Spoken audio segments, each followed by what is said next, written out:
Ladies, if you're not smoking your man's meat, what are you even doing? For my rub, I'm going to be using 5 spices. McCormick's coarse ground black pepper, McCormick's paprika, ground cumin, onion powder, and garlic salt. Next, get your mason jar. I like this one because it's got the measurements right here. It makes it so much easier. I'm going to use equal parts paprika, ground cumin, onion powder, garlic salt. I make this a lot, so I'm making a big batch. If you don't want to make this much, you don't have to. You just want equal parts of all 5 of these seasonings. Look at how pretty that is, you guys. Put the lid on and just give it a good shake. You want to make sure that all of your spices are well blended. This is going to take a minute. We'll be right back. Once all of your spices are combined, this is what it should look like. Now right here, I've got an 8-pound Boston butt. I'm just going to take it out of the packaging and rinse it off. Now once your pork butt is rinsed, grab some paper towels and pat that dry. After that's been patted dry, get some of your seasoning and just pour it on top. A common misconception is that you need a binder. You don't need a binder. You can use one. I'm not going to. I don't want to. You want to evenly coat this all the way around. Pat that in. Get the top. Get around all of the sides. Now that's about how much I have left. Pop your lid on that. Put it in the cabinet for later. We're gonna go get this on the smoker. You gotta wash our hands first.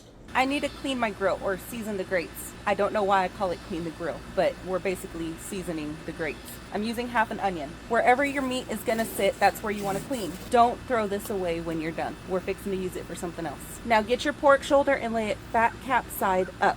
That was really hard to say. If you're using a temperature probe, no shame. I'm using one. I'm gonna stick it right in the center. I spent good money on this thing and on all the spices. I've got too much invested in this to let it burn or undercook. We're using a thermometer.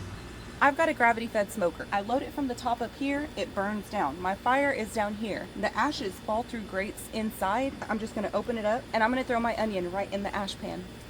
Then I'm gonna close the door and lock that up. If you've got a regular smoker, you can throw it directly on top of your burning wood. Happy grilling. My meat has been smoking for about 5 hours now and we're fixing to wrap it in some butcher paper.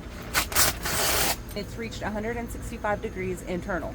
So I'm just gonna go ahead and pull the probe out.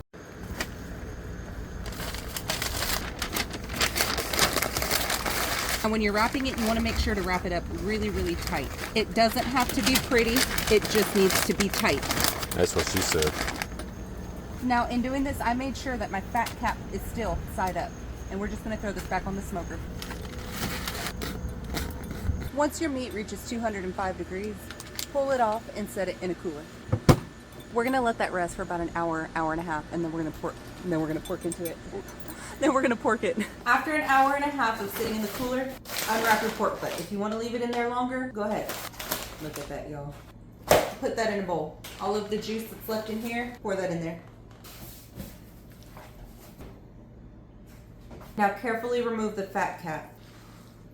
Just grab your bear claws and start shredding that apart. If you don't have these, you can use 2 forks or you can just do it by hand. Now this is gonna be enough for 3 meals for my family. We're gonna make some sliders, we're gonna make some pulled pork baked potatoes, and I'm gonna leave the 3rd one up to y'all. I'm gonna let this cool down for a little bit and then it's going in the fridge. Y'all let me know, what do you wanna see me make out of this?